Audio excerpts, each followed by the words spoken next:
और मेरा तो व्यक्तिगत रूप से यह मानना है कि आप किसी भी टेलीविजन चैनल को देखना बंद करें, क्योंकि देखने लायक कुछ है भी नहीं उसमें।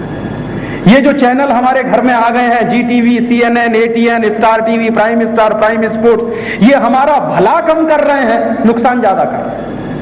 और नुकसान कितना जबरदस्त हो रहा है कि कई बार लोगों को लगता है कि टेलीविजन चैनल से इंफॉर्मेशन ज्यादा आती है। मैं आपसे कहना चाहता हूं कि टेलीविजन चैनलों से मिस इंफॉर्मेशन ज्यादा आ रही है।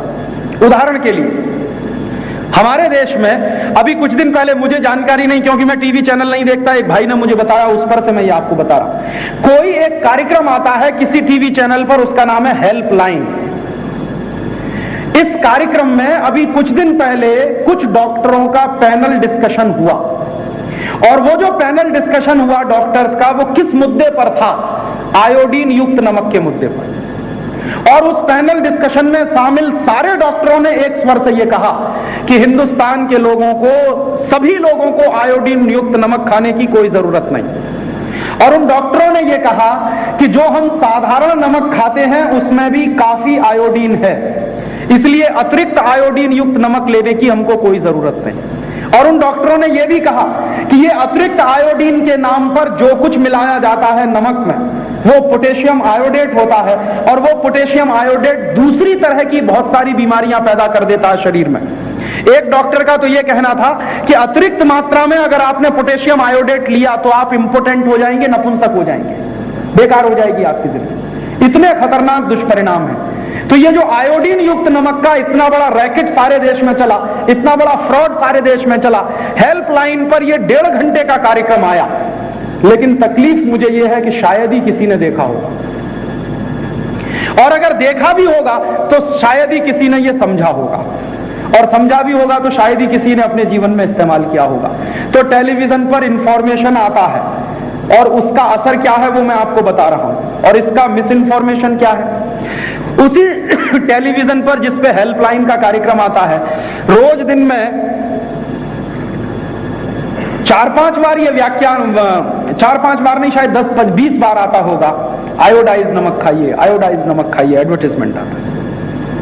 और ये आयोडाइज नमक खाइए, ये एडवर्टाइजमेंट इतना हैमरिंग वाला है कि पिछले 6 महीने के अंदर हिंदुस्तान के घरों की स्थिति बिल्कुल उल्टी हो गई। हमारे देश के घर घर में अब आयोडीन युक्त नमक ही दिखाई देता है। एक्स्ट्रा फ्री फ्लोइंग बनाने के नाम पर उसमें बहुत सारे ऐसे केमिकल्स डाल देते हैं जो हमारे शरीर के लिए हानिकारक है, उसका कोई प्रश्न हम कभी नहीं उठाते। अभी तो सरकार ने नोटिफिकेशन किया कि सारे देश में आयोडीन युक्त नमक ही बिकेगा। ये नोटिफिकेशन क्यों आया? ये नोटिफिकेशन इसलिए नहीं आया कि देश के लोगों को आयोडीन की जरूरत है। देश के लोगों के आयोडीन की जरूरत साधारण नमक से भी पूरी होती है, हम जो सब्जियां खाते हैं उससे भी पूरी होती है, इसलिए अतिरिक्त आयोडीन की हमको कोई जरूरत नहीं है। एक दिन में अच्छे स्वास्थ्य वाले व्यक्ति को 125 से 150 माइक्रोग्राम आयोडीन की जरूरत होती है, और जो साधारण नमक और सब्जियां हम रोज खाते हैं उससे हमको कम से कम 200 माइक्रोग्राम आयोडीन मिल जाता है। तो जरूरत जितनी है उससे भी थोड़ा ज्यादा आयोडीन हमको मिलता है, और वो सरप्लस होता है तो पेशाब के रास्ते शरीर के बाहर निकलता है, शरीर का इंटरनल सिस्टम उसको बैलेंस करने की कोशिश करता है। तो हमको तो कोई जरूरत नहीं है अतिरिक्त आयोडीन की। लेकिन टेलीविजन की मिस इन्फॉर्मेशन आप देखिए कि बार बार लगातार आपके दिमागों में हिट कर करके आप सबके घर में उन्होंने कैप्टन कुक मंगा दिया, अन्नपूर्णा मंगा दिया, या ऐसा नमक आ गया, वैसा नमक आया आयोडाइज, और आप सब लोगों ने बिना सोचे समझे उसको इस्तेमाल करना भी शुरू कर दिया। किसी आदमी ने यह प्रश्न नहीं पूछा कि यह 50 पैसे किलो वाला नमक 6 रुपए किलो में क्यों हो गया। अभी बंबई में तो मैंने देखा कि कैप्टन कुक का टिन का डिब्बा 1 किलो नमक का 14 रुपए का, और अन्नपूर्णा का 1 किलो नमक का डिब्बा बंबई में 16 रुपए का। पॉलीथीन पैक में 8 और 6 रुपए का है, टिन के डिब्बे में 14 और 16 रुपए का। तो 50 पैसे किलो वाला नमक टेलीविजन की मिस इंफॉर्मेशन के कारण, टेलीविजन की हैमरिंग के कारण सारे देश में 14 रुपए किलो में बिक रहा है, 16 रुपए किलो में बिक रहा है, 6 रुपए किलो, 8 रुपए किलो में बिक रहा है, और कोई इसका प्रश्न नहीं पूछ रहा। साधारण जनता के दिमाग में यह प्रश्न आना चाहिए कि ऐसा क्यों हो रहा, लेकिन वो प्रश्न नहीं है, क्योंकि टेलीविजन की मिस इन्फॉर्मेशन और हैमरिंग आपको लगातार इडियट बनाती चली जा रही है, और आपके दिमाग के सोचने की शक्ति खत्म करती चली जा रही है।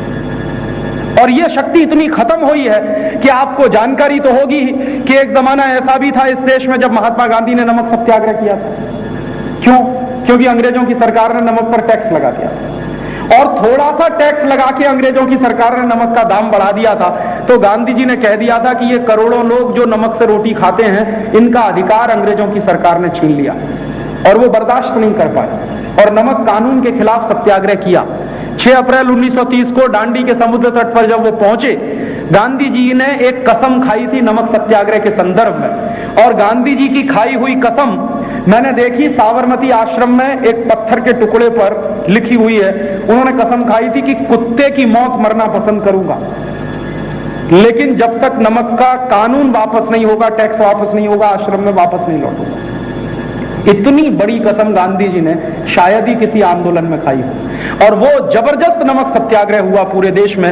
लाखों लाखों कार्यकर्ता जेल के अंदर गए उस नमक सत्याग्रह में। अंग्रेजों की सरकार ने सरेंडर किया और 1931 में गांधी जी के साथ समझौता हुआ। 1931 में अंग्रेजों की सरकार ने समझौता करके नमक पर लगाया गया टैक्स वापस लिया और उसके बाद अंग्रेजों की सरकार ने गांधी जी से वायदा किया कि जब तक हमारा शासन चलेगा कभी भी दोबारा हम नमक पर टैक्स नहीं लगाएंगे। तो 1947 तक अंग्रेजों की सरकार कभी नमक पर टैक्स नहीं लगा पाई और गांधी जी की मान्यता यह थी कि नमक ऐसी चीज है जिस पर कभी कोई टैक्स नहीं होना चाहिए।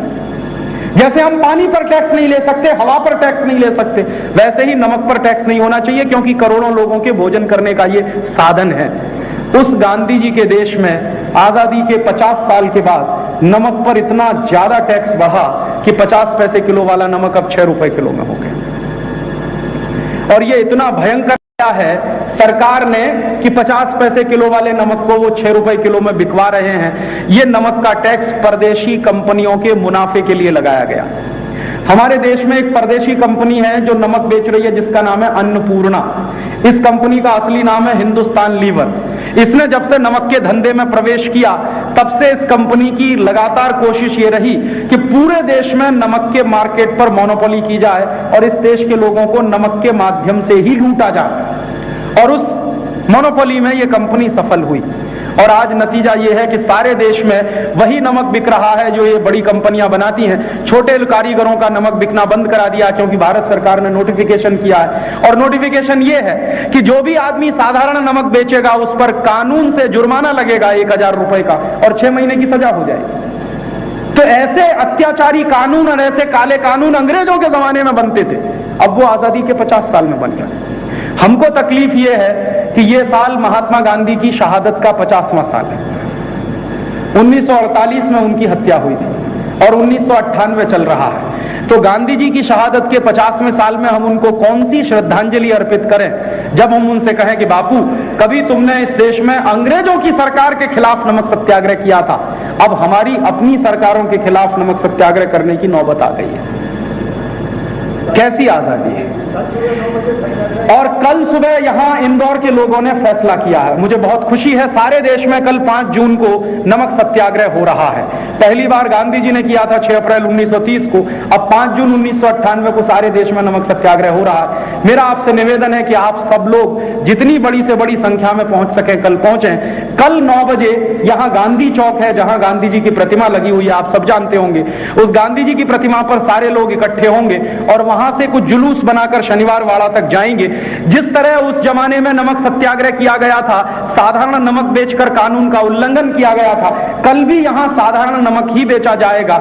शायद लोगों को इस प्रतीक के द्वारा इस्तेमाल करके उनके मन में वो भावना पैदा करने की कोशिश कि कभी इस देश में अंग्रेजों की सरकारों की ऐसी नीतियां चली, अब आजादी के 50 साल की भी आज ऐसी नीतियां चल रही हैं, तो जरूरत हमको शायद दूसरे नमक सत्याग्रह की है। तकलीफ बस दिल में इतनी ही है कि पहला नमक सत्याग्रह विदेशियों के खिलाफ किया, अभी अब नमक सत्याग्रह अपनी ही सरकारों के खिलाफ करना पड़ेगा। इसमें एक दूसरी खुशी की बात और है। मैं दिल्ली गया था और उस समय दिल्ली में उद्योग मंत्री से मेरी बात हुई थी और मैंने बहुत कड़े शब्दों में अपना विरोध उनको दर्ज किया था। उन्होंने मुझसे कहा था कि हम आपकी बात से सहमत हैं, ये पुरानी सरकारों ने नोटिफिकेशन किया है। मैंने कहा अगर पुरानी सरकारों ने नोटिफिकेशन किया है तो आप उसको रद्द भी कर सकते हैं। और आज मुझे बहुत खुशी है, यूएनआई की खबर है कि उद्योग मंत्री ने फैसला कर लिया है कि वो नमक के इस नोटिफिकेशन को रद्द करेंगे। आज यूएनआई की ये खबर आ गई। तो सरकार अगर इस नोटिफिकेशन को रद्द करती है तो बहुत अच्छा है और सरकार को इस नोटिफिकेशन को रद्द करना ही होगा, क्योंकि आजादी के 50 साल के बाद हम अपनी पुरानी गुलामी की स्मृतियों को जिंदा नहीं कर सकते। तो कल का ये जो कार्यक्रम है वो 5 जून का ये प्रतीक कार्यक्रम है। शायद ये नोटिफिकेशन अगले 1-2 दिन में रद्द हो जाएगा, और वैसे भी इसलिए रद्द हो जाएगा क्योंकि इस नोटिफिकेशन को जबलपुर हाई कोर्ट में चैलेंज किया गया है और वो पिटीशन एडमिट हो गई है। जबलपुर हाई कोर्ट का भी फैसला आने वाला है और 99% उम्मीद है कि फैसला हम लोगों के पक्ष में आएगा। इसलिए भी सरकार को यह नोटिफिकेशन रद्द करना ही पड़ेगा। लेकिन देश की जनता की तरफ से भी इस बात की प्रतिध्वनि सारे देश में जानी चाहिए कि वो इस कानून को बर्दाश्त करने को तैयार नहीं है और इस कानून का वैसे ही उल्लंघन किया जाएगा जैसे कभी 1930 के जमाने में महात्मा गांधी के कहने पर इस देश के लोगों ने किया था। मैं कल खुद इस कार्यक्रम में शामिल रहूंगा। कल 9 बजे हम सब लोग यहां इकट्ठे होंगे गांधी जी की प्रतिमा के सामने और कसम खाएंगे कि ऐसा कोई भी काला कानून इस देश में नमक के नाम पर नहीं लादा जाएगा, क्योंकि जिन परदेशी कंपनियों ने यह कानून बनवाने की कोशिश की है उनका हिसाब क्या है। हमारे देश के घर घर में 40 लाख टन नमक इस्तेमाल होता है एक साल, लगभग 40 लाख टन, और 1 किलो नमक पर अगर उनको 5-5.5 रुपए का भी मुनाफा है तो करीब करीब 3000 करोड़ रुपए का मुनाफा उनका बैठता है एक साल। तो वो 3000 करोड़ रुपए का मुनाफा नमक बेचकर कमाना चाहते हैं इस देश में। उनके इन प्रयासों को हम कामयाब नहीं होने देंगे और इन प्रयासों के खिलाफ पूरी ताकत लगाकर हम संघर्ष करेंगे।